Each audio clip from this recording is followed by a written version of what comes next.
You're listening to the Chronicles of a Gooner, the Arsenal podcast. I'm Martin Tyler, and you're listening to Harry Symeou.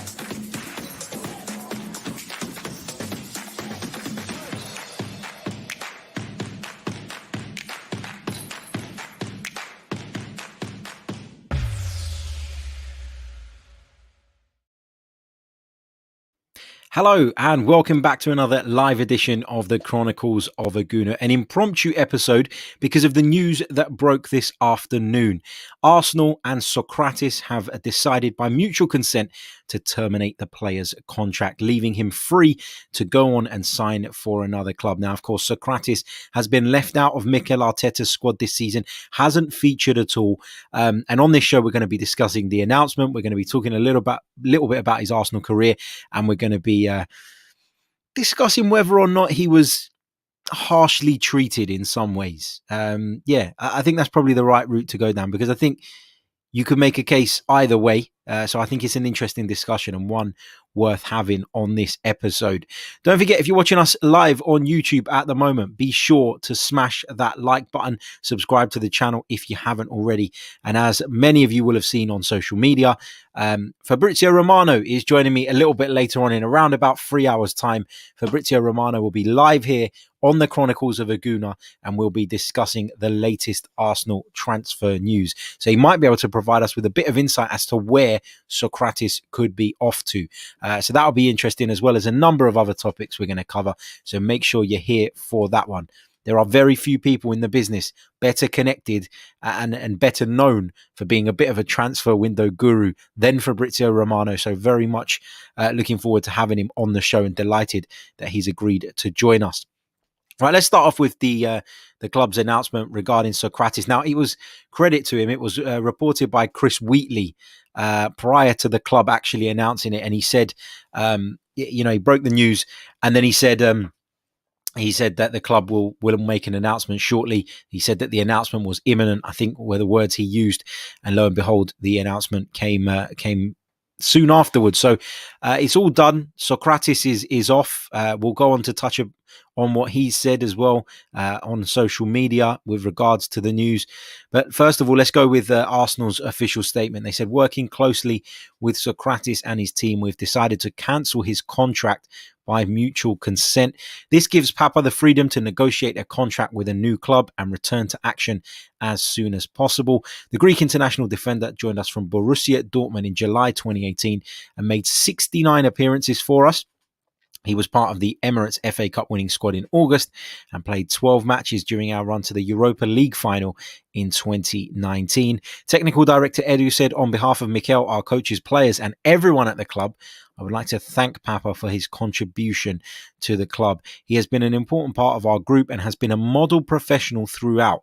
The negotiations to end his contract have been collaborative, and we wish Papa and his family all the best for the future. So all confirmed, Sokratis Papastathopoulos is leaving Arsenal and he is now free to join anybody he wishes. So I'm sure we'll get a bit more info over the next few days on where it is he's going. You would assume that the fact he has sort of had his contract terminated probably suggests that actually there is already an agreement in place, or at least he has an idea of where it is he wants to be and where he's potentially going to end up. So I think whatever negotiations are going on, they're probably at quite an advanced stage for him to have reached this agreement with the club. So I expect some news in the next few days, giving us a bit more of an indication as to where the player is going to end up. Let's have a look at what he had to say on social media. So he put out a tweet where he said, one of the most enjoyable times in my career ended today. It's been an honour to wear the Arsenal shirt, and I want to thank all the coaches, teammates, staff and fans around the world for the love and respect they have given me. I gave everything for Arsenal, and Arsenal always gave me a lot. I wish you all the best, health and success always. Thank you, Arsenal. So Sokratis, going out with a bit of class as well. Really nice statement, that really nice touch. And I guess people are going to start to draw comparisons now, aren't they, with what's going on here and the Ozil situation as well, because, two players who obviously were frozen out by Mikel Arteta, it was made clear to them that they weren't part of the plans this player has taken it on the chin and moved on, whereas the other didn't really respond well to being left out of the squad. And with all the Fenerbahce kind of themed tweets, despite the move having not been officially confirmed yet, or at least from an announcement perspective, I think it, I think it's kind of shone a light, hasn't it, on the difference in attitude between the two. Now, I'm not saying Mesut Ozil doesn't have a right to be upset, more of a right than Sokratis, but the point that Edu makes in the statement, model professional, I think really kicks in here. And I think that Sokratis has been a model professional throughout his time at Arsenal. You could argue that he wasn't good enough. You could argue that he was never good enough, and you probably have a really good case. But at a time when Arsenal were crying out for an experienced central defender, he certainly brought that to the table. Attitude was always top class, always 10 out of 10, always the best effort.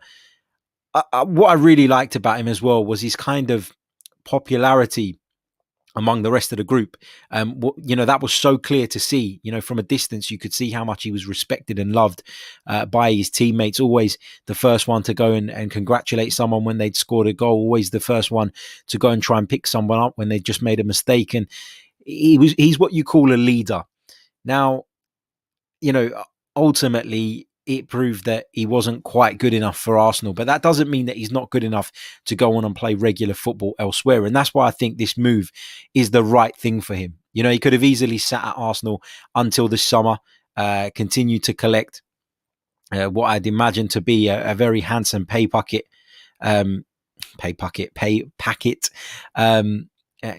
to week, and just take it. Be happy, keep quiet, get on with it. But he hasn't. He's decided that he wants to go and play football. He's decided that he wants to continue his career for as long as possible, and he wants to go and play. And it's as simple as that. If you cast your mind back to when we signed him, we brought him in from Borussia Dortmund in July 2018, as mentioned in that Arsenal statement, for around about £14.4 million. In terms of his stats, 69 appearances for the Gunners, 6 goals. Decent return that for a centre-back. It's almost 1 in 10. And 2 assists as well. Obviously very experienced. Has played for Werder Bremen, has played for Dortmund, has played for AEK Athens, one of the big clubs in Greece. He's played for Genoa in Italy. He's played for AC Milan. He's played at the highest level for quite some time, Sokratis. So he deserves respect. And I'd imagine that there are clubs who will now be kind of on red alert and thinking, if they need a centre-back, they could do a lot worse than bringing this guy in to add a little bit of steel, a little bit of experience and a good attitude to their group. Genoa are one of the clubs that have been linked. Of course, Genoa are one of his former clubs as well. So, we'll see how that develops. Perhaps Fabrizio will be able to give us a little bit more insight as to where he could end up, as I said, on the show later on at 5 p.m. Make sure you come and join us for that. Subscribe to the channel if you haven't. Turn your notifications on, and that way you won't ever miss out. When I spoke at the top of the program about it potentially being unfair that he was left out, this is why, and I want to share with you guys my reasons why I feel like that. On the one hand, I respect the fact that Arsenal are trying to move out the players that they don't see to have a long-term future at the Emirates Stadium. It's the right approach. We've filled up with deadwood over the years. We've all spoken about it time and time again.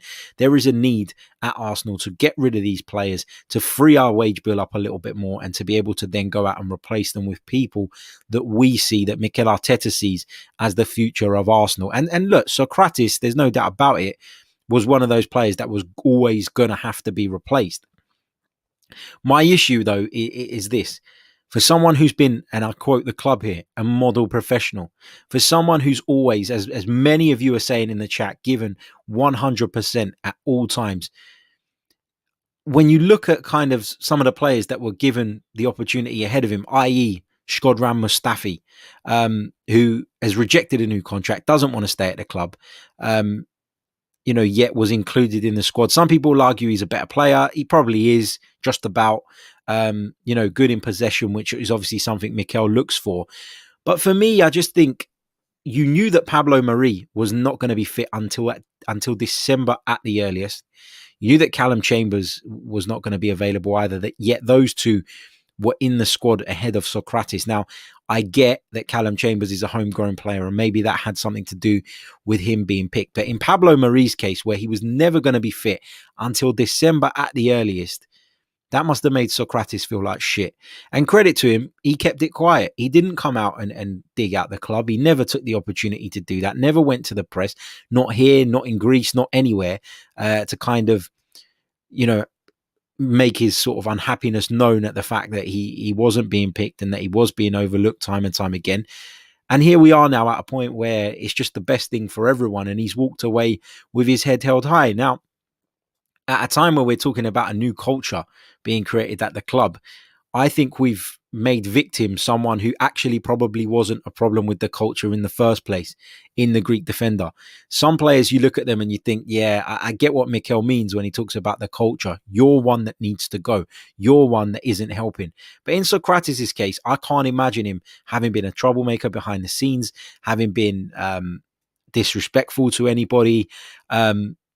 Sometimes he's probably a little bit over keen to impress and a little bit over keen to make his mark and his impression. But yeah, I can't imagine him being a problem for Mikel Arteta, which is why I find it strange. Now, was he one of the players that turned down a pay cut? Who knows? Because that is a rumour that's been bandied about as well. And I can't tell you yes or no either way, because I'd be making it up. And that would be kind of disingenuous of me to just throw out a rumour that, I've read, but I cannot verify in any way, shape or form. So that could have had something to do with it, maybe, potentially. But, you only have to look at the kind of outpouring on social media from most Arsenal fans to understand how much he was valued and how much he was, if not rated, then respected. And I think that's the key point here. Some of the journalists have come out,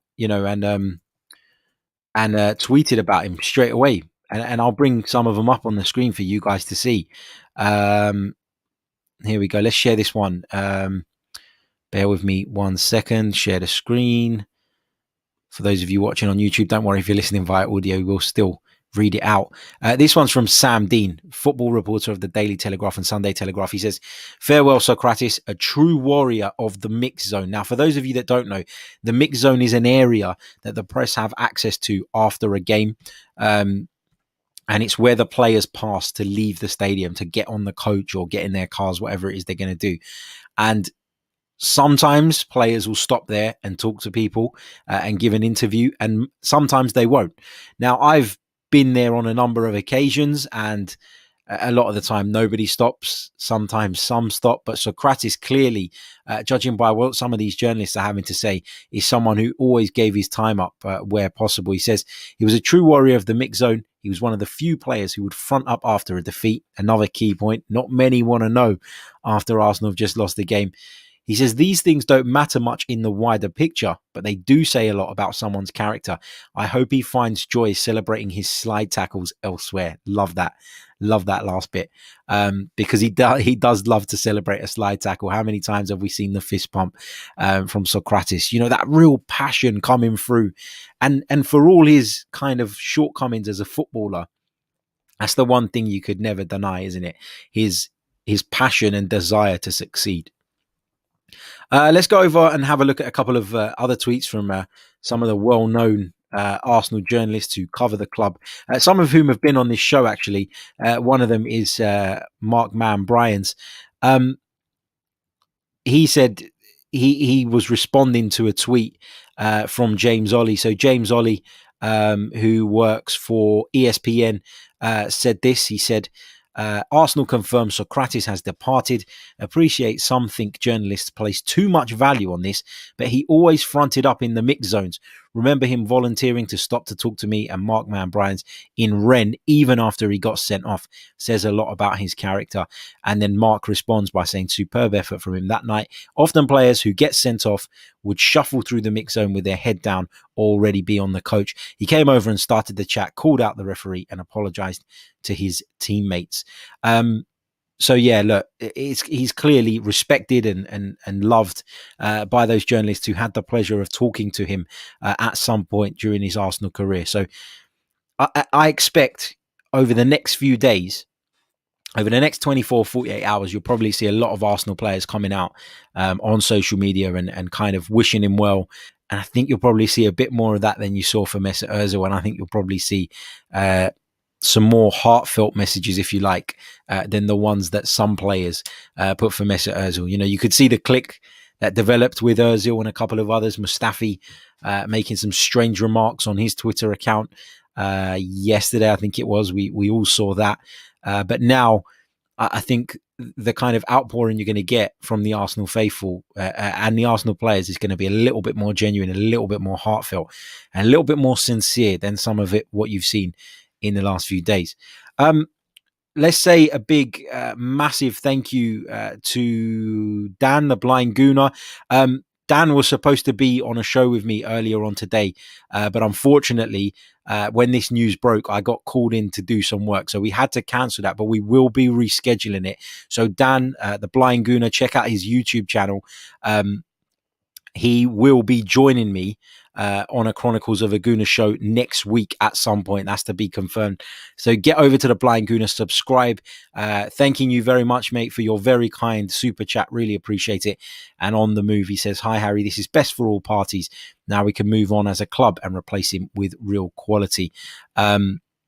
You're absolutely right, mate. And stay tuned to the Twitter feed for information on that show. Alongside the Blind Gooner, we'll be talking all things Arsenal. I want to say another thank you to Gooner. Where is it? Here it is. To Gooner, thank you so much. He's become a member of our YouTube channel. Really, really appreciate it, mate, and really appreciate your support, because I know you've been watching all the videos and involved in the chat box quite a lot over the last few weeks or so. So I'm really appreciative of you signing up. Thank you so much. And as I was saying to some of you that are in our Discord server, to the members that were in our Discord server, the whole point of the memberships is to pull off shows like the one we're going to do today with Fabrizio Romano, is to get is to have the funding to get the guests that we need. It's to be able to push the show onto another level, and only with that support can we do that, which is why I'm thrilled that so many of you have signed up so far. Quick reminder as well, if you haven't joined the Discord server but you are a member, the link is on our community tab on the YouTube channel. Check it out. Come and join us where we're having Arsenal chat throughout the day and throughout the evening. Don't worry, you can mute it when you go to bed if you wish, but it's been really good in there, really interactive, really enjoying it. If you're interested in becoming a member of the channel, just click the link in the description and it will take you to the landing page where you will see our 3 tiers of membership, and you yourself can decide which, if any of those, appeal to you. Right, let's see what some of you guys are saying on Sokratis. Apologies if your comments were right at the beginning of the show. If they were, chuck them in again. If you've got any thoughts, chuck them in, because the chat box is constantly updating. Big hello to Mike, who says, "There have been worse signings than him. Came to us past his prime, but utmost respect to him. Always dedicated. Most important, another wage saving. Taking it with the others departing. 600k a week. Massive, isn't it? For Arsenal." But what I want to just say is, when people talk about the wage saving, and there will be a wage saving, let's not make no bones about that. It doesn't mean that Arsenal will use that entire amount up again on new players, because as we've said time and time again, Arsenal have been operating on a Champions League club wage structure when being a Europa League club, and that's why financially we've been a little bit weaker than we'd have liked, because we've been paying top whack salaries and not playing at the top level and not receiving the competition money, the TV right money from the Champions League. Yes, you get some from the Europa League, but it's not as big, it's not as significant. And that's why Arsenal, as a kind of financial outfit, have struggled a little bit of late. And we keep hearing that we need to buy to sell. So I don't expect all of that 600k or whatever it is going to be exactly to be used up on new players. We'll use a chunk of that. We'll use a proportion of that, I'm sure, but it won't be Arsenal have saved 600k on wages. Now they're going to spend 600k on wages. So just be a little bit cautious of that. Big thank you to Thomas, who's saying make sure you smash the like button in the chat. It is really, really important. Carrie Tanninen, one of our members, says he made too many mistakes. I think, Carrie, we can all agree that he wasn't the greatest centre half or isn't the greatest centre-half. Never will be, never was. But the effort was there. Their character was there. And ultimately, Arsenal went and signed him.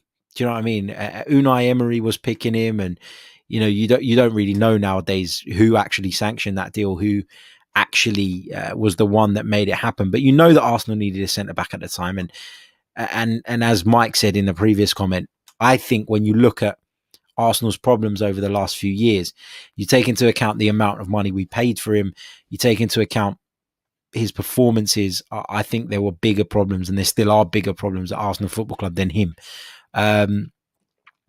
Louis Robson says, why do you think he was harshly frozen out? I kind of went into that, that I felt it was a little bit unfair.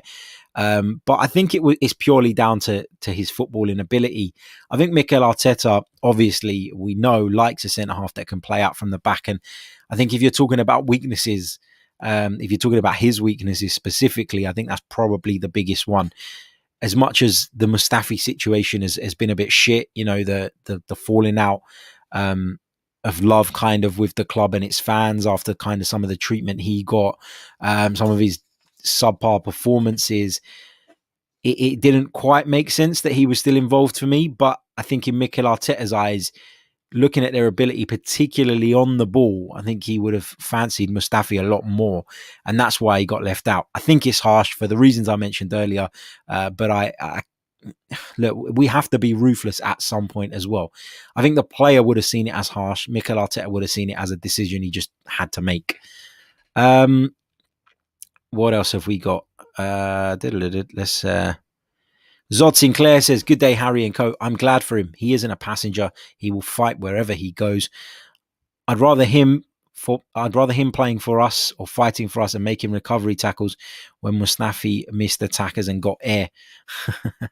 Yeah, good point. Big hello to Miss Melina as well. Just a little reminder in the chat to stay tuned for Fabrizio Romano's appearance. I hope he bloody turns up now because we've advertised the shit out of it.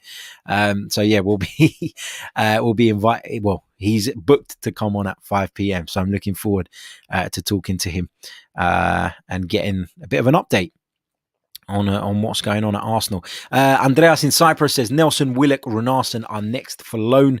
I think you can't loan out Runarsson until you get somebody in. That's the key here. You cannot. I know Arthur Okonkwo has been promoted up from the under-23s or from the youth setup to be training with the first team of late. Matt Macy, of course, having gone out on loan to Hibernian. But, I think Runarsson is not the right man. I've said that time and time again on this program, but I do think that we need to get somebody in place before we can even think about moving Runarsson out of the door. Tofa says, Sokratis acting like an adult and a professional is a good attitude to have in life. Pratik says, I'm starting to grow on Arteta. Got to be honest. Let's hope for the best for our club. What else have we got here? Just trying to pick out some sort of differing comments. Harry Land, one of our members, says, all love and respect to Papa, gave his all and popped up with some vital goals. He kept himself fit in the under-23s, something that many fringe players won't do. The positive statements about him say it all. Yeah, completely agree. Ross Morgan says, Sokratis was a proper defender. I wish him all the best for the future. Daniel Miller says, if we're honest, he was a stopgap player, never really good enough, but tried his best and was professional. Yeah, I agree with that. I think he was a stopgap player, but I still think he could have offered something as a squad member, and to not even be in the squad just probably felt like a bit of a kick in the balls for him. And you can understand why, why he's wanted to do this now, why the club have wanted to do this now. But what's been refreshing about it is there's been no digs. There's been no back and forth. There's been no indirect comments in the media. It's just been radio silence from him, from his team, from the club, and it's just been dealt with amicably, which is of course great. Let's see what else we've got here. Zissi points out that he was playing at right back at times for Emery. That was mind-boggling at best. I saw him in Glyfada Athens in 2019, and he said he would like to finish his career in the USA. I don't know if that is his next destination, but what I can say is he is down to earth and genuine. yeah, I agree with that. Kai Hin says, not a world-class defender, but I always like the passion of Sokratis. Always played with everything he's got and scored also for us. Respect the player and all the best for him. Yeah, I agree.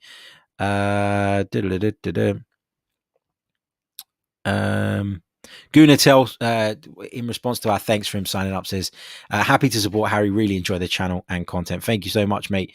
It is very much appreciated. What else have we got here? Xander says, subscribe, like, share. Yes, please do.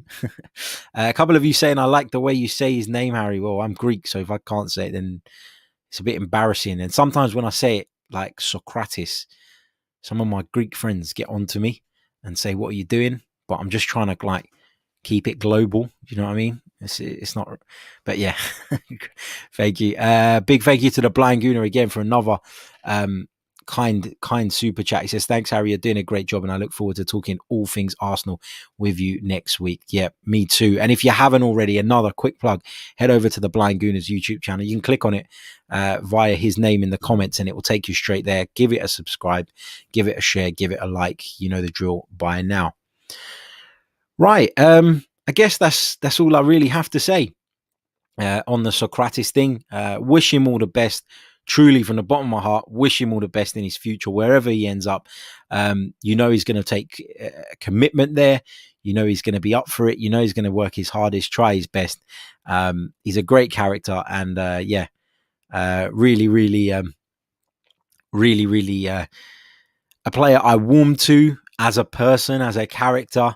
But I did, obviously, as did many others, kind of recognize the shortcomings quite early on in his Arsenal career. And whilst I'm not saying he should have ever been a starter, who played week in, week out, I'm glad we had him. I'm glad we had him for a bit, and he certainly made his mark. Pramod just quickly asks, any rumours that Mustafi is being scouted by Lazio? Not that I'm aware of, but that is what Fabrizio Romano is coming on for. So we should be getting a bit of information on some of those potential departures. We're going to talk about potential incomings as well. But at Arsenal right now, the hot topic is very much, isn't it, who is going to be moved on? So we'll be discussing a lot of that. We'll be trying to get a bit of information as to who might be coming in as well during that show. So just a quick reminder, come and join us live at 5 p.m. If you listen via the audio, the podcast version will be available shortly afterwards as well. Right, that brings us to the end of this impromptu show, a Sokratis special. Big thanks to everyone who's joined us in the live chat. Don't forget, subscribe, hit the like button on your way out. As Thomas always says in the chat, it doesn't cost a thing. And make sure you've got your notifications turned on. Actually, set your reminders as well for 5 p.m. just in case the notifications let you down. Until then, take care. Thank you.